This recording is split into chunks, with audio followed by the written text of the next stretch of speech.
bukas pa rin yung pinto para litisin siya for plunder, Litis malversation, lang ng bribery, and litis. so on. Very Litis specific lang po ng- yan sa Constitution. O bakit hindi natin inuna yung plunder, bribery, ba't hindi natin inuna yon?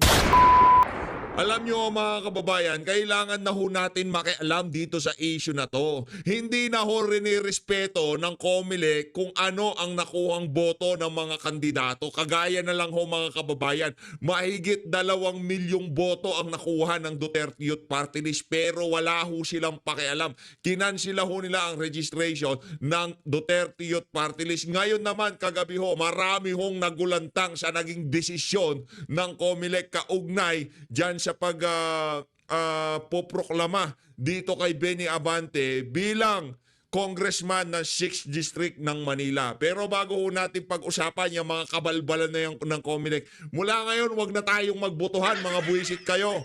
Wala nang botohan. Hayaan na natin pumili ang COMELEC. Kasi kahit panalo ka naman pala, pwede nilang baliktarin ang naging resulta.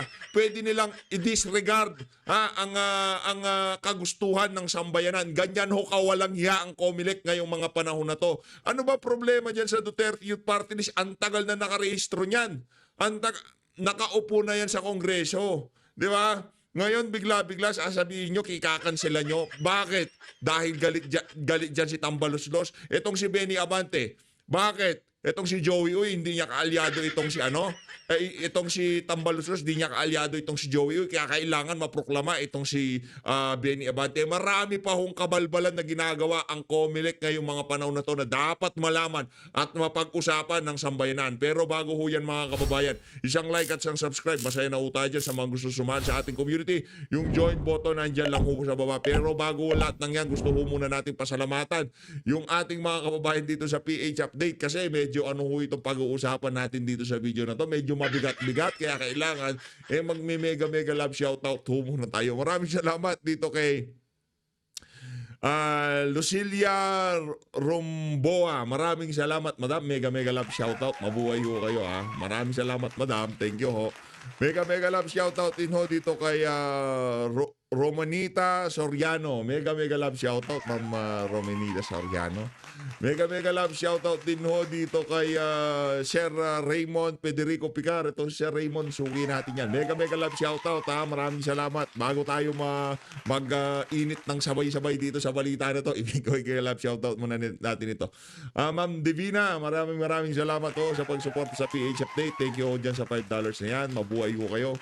Dito kay Ma'am Lovelyn Shibukawa. Siyempre itong si Ma'am Lovelyn, natin yan Love na love natin yan. Ma'am Lovelyn, mega love shoutout ha. Mabuhay ho kayo. Ingat ho kayo dyan sa Japan. Maraming salamat.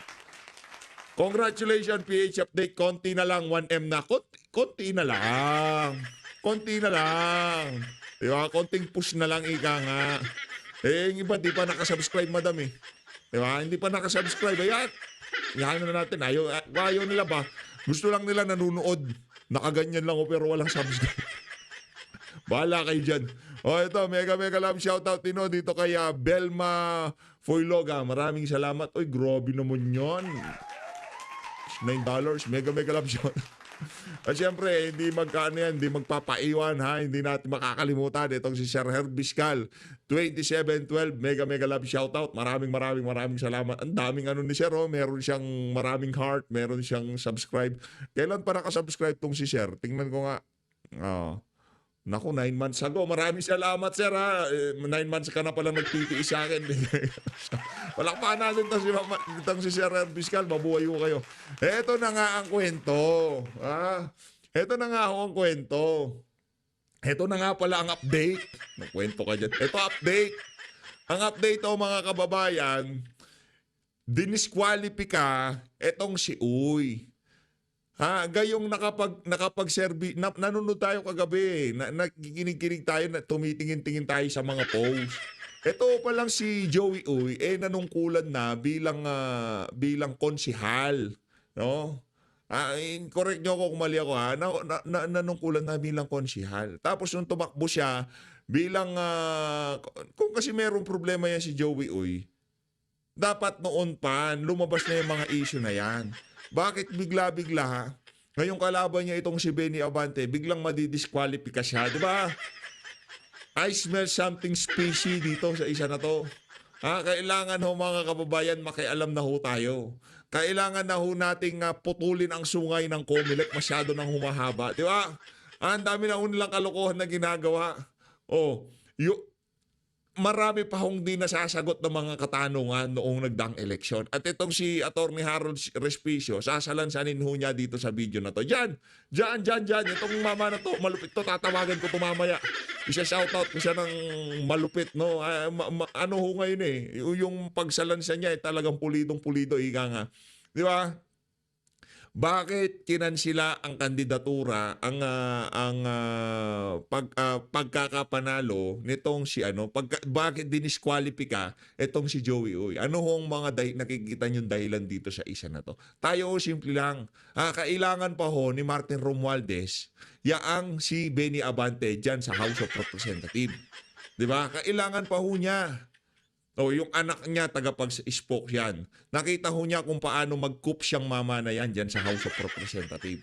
Ngayon ho, hindi niya umaawakan itong si Joey Uy eh.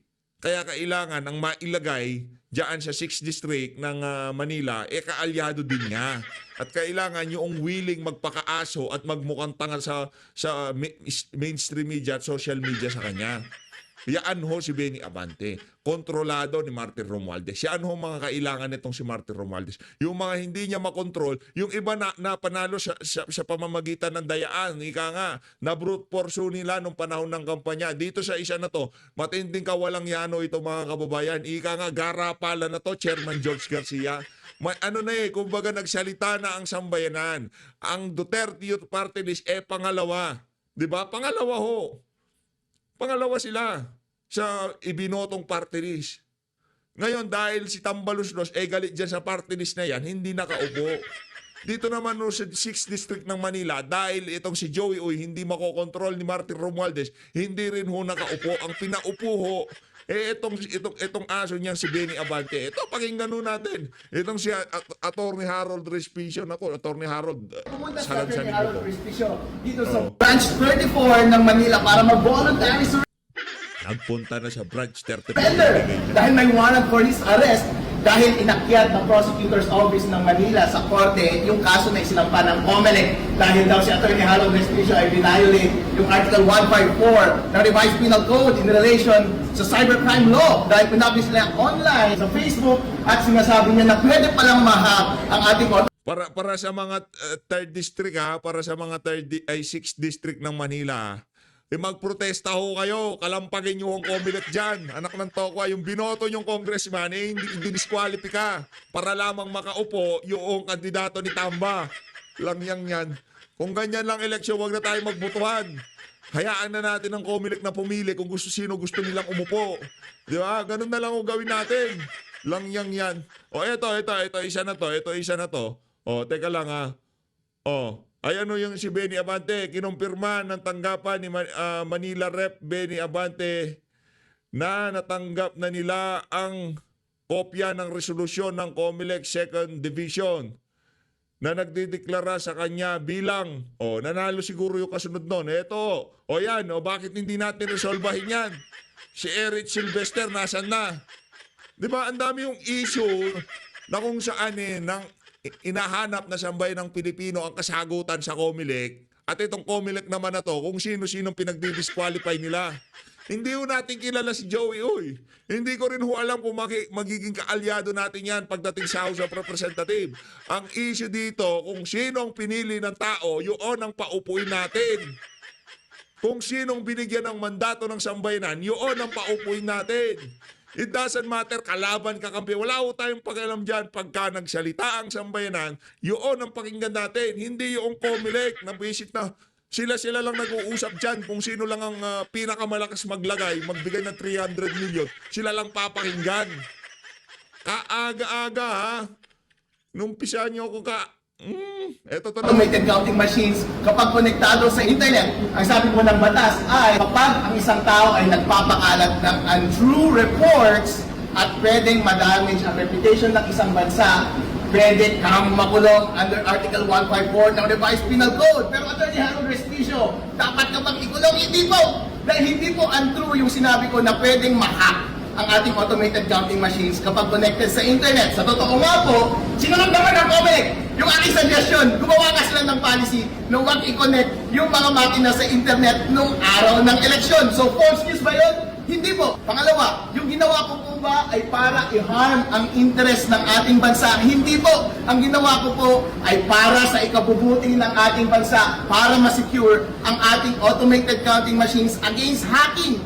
Para po ito sa ikabubuti ng ating bansa. Ang na-harm lang ay yung mga may planong mandaya nung panahon ng eleksyon at ang na-harm lang ay ang puso ni Chairman George Garcia. May warrant na po ba or wala pa po? Ang naharm lang ang puso nitong si Chair. Inang kakabad trip talaga tong si George. Diba? Walang iya talaga tong si George Garcia. Dapat talaga, ano ito merong special na lugar to sa ano. Sa lupa, ika nga. Meron siyang special na lugar dyan sa ano na yan, sa nagbabagang apoy, di ba? Napakawalang yan itong mama na to. Sagad-sagad sa buto. Anak ng tokwa. Wala na akong pinapakinggan. Wala nang pakialam kung ano pang maging boto, pahinaing, kagustuhan ng sambayan ng Pilipino. Kung anong gusto ng COMELEC, yun ang masusunod. Anak ng tokwa. Masyadong makapangyarihan itong ano na to, itong ahensya ng pamahalaan na to. Kahit ang boses ng sambayan ng Pilipino, kaya ho nilang anuhin, kaya ho nilang baliktarin kung gugustuhin nila. Nagdayaan na nga, nagkaroon na nga ng dagdag bawas, nagkaroon na nga ng 16 million overvote. Hindi naman siya pinapalampas, di na nga natin na pag-uusapan. Tapos bigla-bigla gaganituhin nyo pa yung mga nanalo. Wala akong pakialam. Halimbawa, si Benny Abante nanalo dyan. Tapos pinaupo itong si Joey Uy. Magsasalita tayo. Kasi pinili ng mga taga 6th District, yaang si Benny Abante. Bakit nyo dinidisqualify? Pambira, hindi ito dahil kakampi, inendorso ni ganito, inendorso ni ganyan. Ito ay pambababoy sa boto ng mga Pilipino. Ito ay magpapatuloy kung hindi natin tutuldukan sa mga susunod na panahon, sa 2028 election. Magpapatuloy ho itong mga ganitong klaseng garapalan. Yan ho sinisigurado ko sa inyo. Kung hindi ho kayo magsasalita, yung boto nyo walang kwenta sa 2028. Mamanipulahin, dadayain, didisqualifyahin, kakansilin ng COMELEC yung mga kandidato na hindi nila feel at nanunuwag sa kanila. At hindi magiging benepisyaryo, hindi magbe-benepisyo si Tamba sa mga individual na to. Diba? Yun. Huwag na tayong maglokohan dito, COMELEC. Chairman George.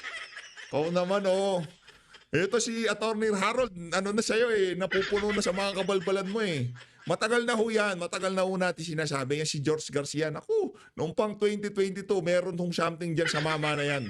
Lang yung George Garcia. Meron na pong pirmadong warrant yung court dito sa branch 34, kaya po ako nag-voluntary surrender. Ito po ay isang process para hindi ka nahuliin at para hindi ka na-commit sa loob ng jail, pwede ka mag-voluntary surrender at magbayad ka ng bail. Pero yung warrant, hindi pa po na ilalabas. Nandito po sa court. Napirmahan na po. It is as good as a warrant already. They can serve you with the warrant anytime. Paano niyo po nalaman na meron na palang ilalabas? Galing tong si Attorney Harold, hindi na pinalaki pa ang issue. Ika nga, ako, pupunta ako dyan, mga walang niya kayo. Bakit nyo ako Di ba? Sige. Ano, meron na, pipirma na. Hindi. Bago pa pirmahan, ito na, suko na. Meron kaming na-receive na resolution ng prosecutor's office. Usually, iaakyat na yan sa korte. So, nag-follow up kami sa court kung saan na-file yung case ng prosecutor's office. Nung nalaman namin na sa branch 34 napunta yung case, itatanong lang namin kung mag-i-issue ba si judge ng warrant of arrest. And we confirm na napirmahan niya na yung warrant of arrest. Kaya dali-dali, kailangan natin sumunod sa batas at mag-voluntary surrender. Mag-propose kami ng bail today. Dalawa po, 32,000 kada isang kaso. Dalawa po kasing video yon. So 32,000 each, 74,000 in total. 64,000! Yes! You're better at math. Maraming salamat po sa lahat ng suporta na binibigay nyo kay Attorney Harold Respicio. Hindi ko po akalain na magtutuloy-tuloy ng ganito ang ating laban. Akala ko po pagkatapos ng eleksyon ay matatauhan na ang COMELEC dahil hindi na po nila itinuloy yung pagpigil sa aking proklamasyon. Pero ang nangyari po ngayon ay tinuloy nila yung kaso dito sa prosecutor's office, tumuloy po dun sa korte. Asahan niyo po mga kababayan ko dito sa Pilipinas, lalaban po tayo hanggang sa uli, hanggang sa ang katotohanan ay lumabas. At magpapatuloy po si Attorney Harold Respicio na ilabas ang lahat ng pagkukulang ng ating gobyerno hanggang mailabas natin ang lahat ng pagkukulang ng COMELEC tungkol sa nangyaring eleksyon ngayong 2025 para sa susunod na eleksyon 2028, hindi na po ito ulit mangyayari. Palong-palo itong palong-palo itong si Atty. Harold kaaga-aga. Ayun na nga. Oh, ano nga, Attorney Harold, ano yan? Good job ka dyan, ha? Mahusay ang ginagawa mo na yan. Ano naman yan ako tanggap ko naman. If ever naman kasi, halimbawa, nanalo yung si Atty. Harold, pero noklama siya, hindi tunuloy ang mga kaso-kaso na yan, ano na siya ngayon? Kumbaga tayo lang nag-uusap dito sa problema na tong ng COMELEC. Pero at least siguro ika nga yung kantang God gave me you. May dahilan bakit di ka naproklama para mag-ibig. Di ba? Ganun lang naman yun eh. Kasi kung ano naman, di ba, peroklama ka, tahimik ka na, wala na kaming Atty. Harold Respicio. Ngayon, kailangan namin yung mga ganyan, yung mga madidiim bumalagbag kagaya mo sa social media, Atty. Harold. Kaya, at dahil dyan, Atty. Harold Respicio, kailangan ka namin palakpakan. Yan, di ba? Yan sinasabi ko sa inyo. Yung si Atty. Harold, desperate natin ngayon yan. Basta ganyan yung karakas niya, good job yan sa atin. Ito mga kababayan, dito ho tayo. Dito yung tinatawag nilang sagutan. Sagutan ng mga spokesperson. Alam nga na magpapatalo itong si Atty. Bukoy. Alam nga naman papalampasin niya yung mga birada ng counterpart niya dyan sa Senado. Ito, pakinggan natin Attorney Reggie, kasi yun nga, sabi niya, 7 days na, hindi pa rin daw kumikilos yung prosecution, wala pa rin daw ibinibigay na kahit na anong dokumento sa impeachment court. Parang nagiging cause of delay, kumbaga. Ano pong tugon ninyo dito, sir? Yun ang hinihingi ng impeachment court sa amin ay yung supposed compliance dun sa kanilang order for the submission of the certification, number one, certification that the House of Representatives did not violate the Constitution in regard to the 1-year bar rule. And second, affirmation by the 20th Congress that they are still pursuing the impeachment complaint. Now, hindi po ito magiging cause ng delay sapagkat kahit mag-comply kami doon sa una nilang requirement, hindi pa rin kami makaka-comply doon sa second requirement dahil hindi pa nga nakukonvene yung 20th Congress eh. Hindi naman pwede mag-comply doon yung 19th Congress sapagkat ang 19th Congress ang nag-approve ng articles of impeachment at nag-transmit ng articles of impeachment. So, ang ginawa ho ng House on the last day of their session, nagpass sila ng resolution in compliance with the certification, yung first requirement. Subalit, yung second requirement, yun ho ay ang magko-comply noon ay ang 20th Congress. So, wala hong delay na hindi kami ang cause ng delay. Yung kanilang order, yung resolution nila requiring the submission of these two, ang cause of delay because we cannot comply with the second. Wala pa ho yung 20th Congress eh. Pupunahin ko lang po.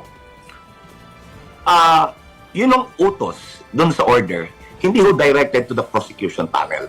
Ito po ay directed to the House of Representatives. Ang inuutusan ng impeachment court ay ang House of Representatives. Number one, ang House is a co-equal branch ng Senado. Meron ng interparliamentary courtesy na dapat obserbahan din. Dahil ang order hindi naman sa prosecution eh. Number two, hindi naman kinakailangan ibalik nila yung articles eh. Kung ang hinihingi lang nila, yung unang certification. Yun ang articles of impeachment na transmit ng House of Representatives to the Senate, which is verified by the 214 congressmen who signed the articles. That is the compliance itself.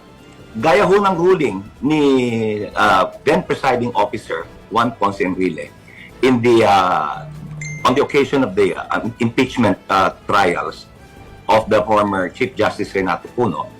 Nag-ruling ho dyan ang nasabing presiding officer. Sinabi Ba't parang nawala ata ang angas itong si Attorney Bukoy mula nung lumabas yung tagapagsalita ng Senado, no? Parang wala, tanggal angas itong si Attorney kasi maangas yan nung una di ba?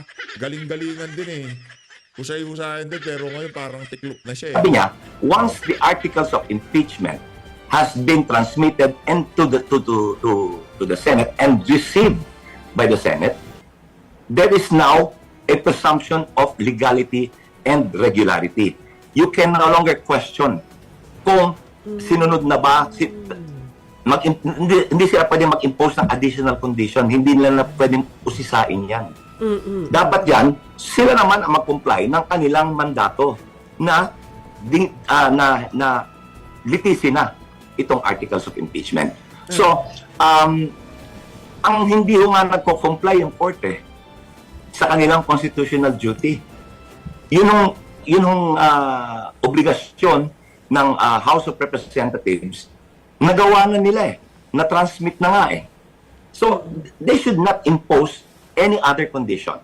Wala ho yan sa saligang batas, wala yun sa sarili nilang articles of rules, Senate rules on impeachment. Opo. So, sa paliwanag po ba ninyong yan, base po sa inyong paliwanag, attorney, ano po ang plano ng Kongreso? Kayo po ba ay magko-comply dun sa hinihingi ng impeachment court? Dahil nabanggit nyo rin po kanina na co-equal branch po ang Senate at ang Congress, pero ang pananaw kasi nila, since nag-convene na sila as impeachment court, dapat sumunod ang Kongreso. Ito, hindi ho maliwanag yung requirement. So we are weighing options without... Kung ano yan, kung titingnan natin lahat ng technicalities dyan sa request na yan ng Senado, hindi tayo matatapos, Brad. Kayo, kung sa tingin ko, ayaw nyo na rin naman magtuloy-tuloy ang impeachment na yan. Tama yan. Ano nyo lang, pabagalin nyo lang, hayaan nyo lang. Diba? Okay lang naman yan. Wala namang problema sa amin yan. Matuloy, hindi matuloy. Win-win kay VP Sara yan. Kahit anong gawin nyo dyan, win-win kay VP Sara. Waiving our prerogatives on what to do or how to act in regard to this impeachment court resolution. Ngayon, as a gesture of our intent to comply with reasonable requirements na just to move this forward, kaya ho pinasa yun pinasa yung resolution na yun ng House na should the circumstances dictate that we comply, that we submit this certification, handa na po kami, hawak na namin yung certification na hinihingi nila from the 19th Congress. Ngayon, like I said, we are weighing options. Kaya ho, hindi naman ito agad-agad na dapat sige, sundin na lang natin because there will be repercussions in the future. On the other hand, dahil nabanggit ko, sila nga hindi nagpo-comply ng kanilang obligasyon. And by raising these points, we are not criticizing. We are not criticizing the impeachment court. We are calling them out. Do your duty. Listen to the clamor of the people. The people want a trial. Ilang independent surveys po yan? 3. 80 to 88% say that the Vice President should respond. Yung okta na yung inaano nila dito, yung okta. Pero noong hindi siyang ayon, hindi ho silang sasalita, hindi siyang ayon sa pag-impeach kay VP Sara. 81, yung okta? Parang yung sinasabi nila, number 1 si Eric Sylvester, tapos panalo lahat ng kandidato ng alyansa. Parang ganun din ho yan. Ang puro kasinungalingan niya sa Okta na yan. Wag ko kayo maniwala. Buti pa yung ano pangalan, yung Pulse Asia kahit pa paano. Eh, hindi, falsifikado to. Hindi rin tumama yung mga ano nila, yung mga kandidato nila, di ba? Kaya pagdating siya sa mga survey na yan, imbis na tumingin tayo sa survey, pakinggan na lang ho natin kung sino nga ba yung, kung anong gustong mangyari ng mga tao sa social media. Ano ho yan? Distraction yan, higa nga. Yung mga nasa social media, sila yung pag-usapan natin. And face the charges. Sabi niya, she wants to clear her name. Sabi niya, she wants a bloodbath. Eh, kung totoo yun, eh ba sila umakit ng Supreme Court?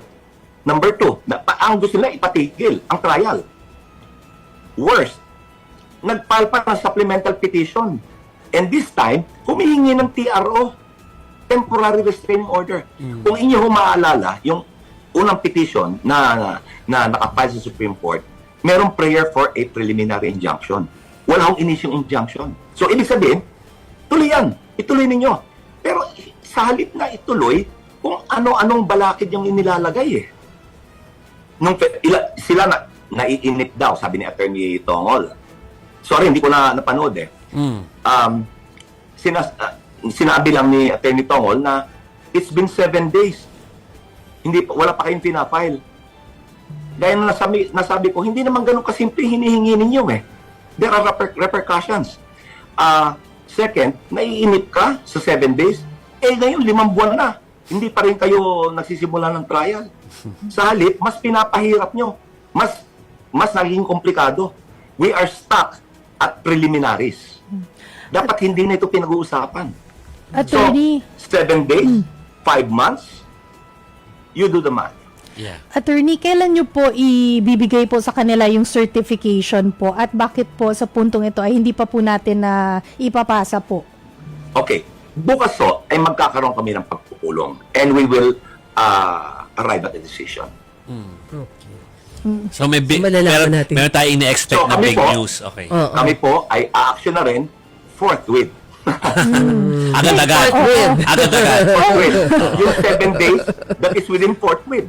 Yes, yes. Oo nga 5 pala. months, yung 5 months, hindi ko yung forthwith.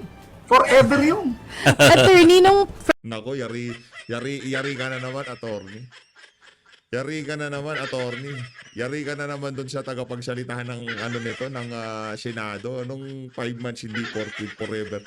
Brad, inupuan nyo dyan sa House, nag-break ang Senado, nagkaroon ng eleksyon. Huwag ko kayong masyadong selfish.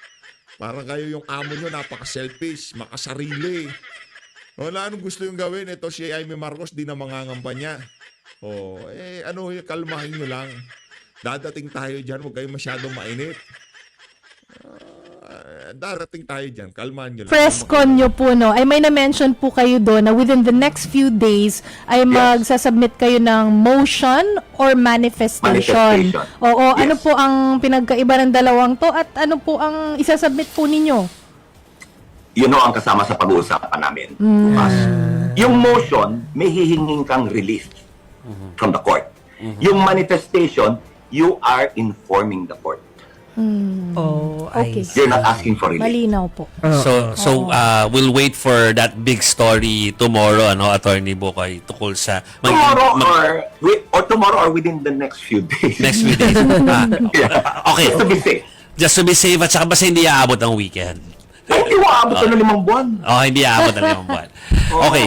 Since pinag-uusapan naman na natin yung mga magiging ka-meeting ni Attorney bukas, ay puntahan natin yung this is yung question ko, Attorney, ay tungkol dun sa pag-form nga ng legal team ng depensa, na naghahayag na sila ng 16 na mga abogado na galing sa isang firm. Well, may halo. Hindi naman lahat galing doon. May apat. Yes. So, Attorney, ang tanong ko lang bas alam niyo to dahil kay kausap niyo lagi yung mga yung project panel yung paghahanda ninyo, aside to maging busy kayo tomorrow because of that meeting, ay meron ba talagang nangyayaring paghahanda na para dito sa trial na ito? At baka naman meron kong konting patikim dyan. We have been ready since February. Okay. Hindi ho yan itatransmit nang hindi kami handa. Sapagkat, ang inaasahan namin noon, pag-transmit, they will set the articles, reading of the articles, and then proceed to trial after service of summons had been completed, and the Vice President had been granted the 10 days to file the answer, and then the prosecution 5 days from receipt of the answer to file the reply. So, noon ho, anda na kami. Dahil ang aming inaasahan noon, tuloy-tuloy na yung trial once it is transmitted. Eh ngayon, hindi eh. So, attorney, pito yun eh. Pitong articles of impeachment. Pito yun. Pinaghati-hatian na yun nung panel. Opo. Meron ng mga Handa na yan. nakatoka. Handa na ho yan, handa ng ebidensya, handa na yung strategy, kompleto na ho yan. Ano po, attorney, ang masasabi po ninyo sa sinabi na ni VP Sara at ni Senator Amy Marcos na kung accountability ang hinahanap po ninyo, hindi or not you, no? Pero yung prosecution ay impeachment is not for accountability. Kung gusto ng accountability, pumunta dun sa korte para may malinaw na parusa. Kulong man yan o may penalty. Ano po masasabi po ninyo? You know, nakakagulat yung sinabi ni VP Sara eh. Sapagkat itong impeachment is in one separate article in the Constitution, Article 11. What is the title of Article 11? Accountability of public officers. Accountability. And impeachment is for accountability. Ano ang mga relief na ibibigay dyan? Wala ho diyang kulong, walang civil damages. Mas mahirap po yung parusa dyan. Removal from public office and perpetual disqualification. Wala nang mas bibigat pa sa kulong, Brad. Sabihin ko sa iyo. Wala nang mas bibigat sa kulong. Papiliin mo perpetually disqualify ka o kulong ka ng 100 taon. Mas pipiliin nila yung perpetually disqualify. Yung yun kasi panahon yun. Yung perpetually disqualify, ano yan kumbaga, yung paglilingkod sa sambay ng Pilipino, choice yan. Kung gusto mo, di gusto mo. Kung hindi ka na, di wala namang problema. Hindi naman yung tipong, hindi naman hayok sa pwesto yung mga Duterte. Hindi naman yung tipong parang itong si Tambaluslos, ayaw naman siya na sambay ng Pilipino. Pinagpipilitan na sarili niya. Di ganun yung mga Duterte. Ang mga Duterte ho, kung gusto nyo kami, okay. Kung ayaw nyo kami, walang problema. Ngayon, kung perpetually disqualification o yung 1 taon na kulong, tanungin nun natin si BP kung alin na mas pipiliin niya. Ang kakapal ng mga bida-bida kayo. Mas alam niyo pa yung feelings ni BP Sara kaysa sa kanya. Mas mabigat kulong, Brad. Kulong is kulong. Pag nakulong kang kagaya ni Dilima dahil mahilig sa sabay, yun ang problema. Yun na mas nakakaya yun. Perpetually disqualify. Disqualify ka. Anong problema? Di wag ka tumakbo. Di ba? Hindi naman pangarap maging politiko ni BP. Sir, baka hindi mo alam. Gusto niya maging doktor. Ayaw niya maging ayaw niya maging presidente o kung ano pa man. Gusto niya maging doktor. Yun ang pangarap niya. Kaya ngayon kung di siya makatakbo, bigla siya nagmedisina, anong problema nun? Baka yun pa maging dahilan kung bakit siya maging doktor, di ba? Pero huwag niyong paunahan ng feeling. Mas mabigat kulong. Mabigat multa tsaka kulong. From public office. So, hindi ako sangayon sa sinabi ni VP Sara. Dahil ang Constitution mismo ang naglagay ng mekanismo for accountability of public officers. Wala nga accountability. Ang hirap mo naman. Abogado ka pa naman. Ang hirap mo kausap. Langya ka. Paano magkakaroon ng accountability? Walang kulong. Walang multa. Walang pagbabalik, pagsusuoli ng pera. Anong accountability doon? Perpetually disqualify. Wala lang. Tatanggalin lang siya sa pwesto. Papahiya lang siya diyan sa impeachment court. Pero sigurado babalik na diyan, kayo mapapahiya. Kayo magmumukhang tanga diyan, sigurado. Wala nga accountability diyan. Walang accountability diyan kaya nga pinapapunta kayo sa korte, sa Supreme Court para doon kayo magsampa ng kaso, doon tayo mag-usap. Kasi doon may kulong, may multa. Diyan, perpetually disqualify ka, walang kwenta. Makukulong ka ba? Mapapahiya ka ba? Hindi ka mapapahiya, hindi ka makukulong. And ito po, in that same article, nandyan... Ano yan? And then, ayusin natin ha. Ilatag natin na maigi. Yaang perpetually, yaang impeachment court na yan, hindi naman nila ini-aim na makonvict si BP. Hindi yun ang endgame dyan. Kumbaga, yaan, extension lamang ng TWADCOM at TRICOM. Sinusubukan nilang kunin lahat ng tenga ng sambayanan para pakinggan yung kanilang mga gawa-gawang ebidensya laban kay BP Sara. Kasi kung hindi ka nakapanood doon sa TRICOM at TWADCOM, ganito lang naman yan eh. Kung sino lang ang nanood doon sa TRICOM at TWADCOM, sila rin ang manonood dyan sa impeachment trial na yan. Kung ikaw hindi ka nagkaroon ng oras para subaybayan yung mga hearing na yan dyan sa House of Representatives, 100% hindi ka rin magkakaroon ng oras para subaybayan yung impeachment trial na ni BP na yan. Yan na sinisigurado ho natin dito sa PH Update. Kaya kung umaasa sila na masisiraan nila itong si BP Sara dyan sa impeachment trial na yan, na dapat na-accomplish na nila yon doon sa mga hearing sa House of Representatives, wag ho silang umasa na mauyuyurakan nila o masisira nila ang kredibilidad ni BP Sara. Yun ang ating siguro. Kaya hindi tayo nag-worry dyan. Kung ang labanan dyan ay siraan, ika nga para mapaniwala ang ating mga kababayan na ganito ganyan si BP, magnanakaw. Kabalbalan ho yan. Yung creation of the Office of the Ombudsman and so on and so forth. Pero ang una ho dyan sa artikulong yan on accountability is impeachment. So we're well within the bounds of our options. Ngayon, kung whether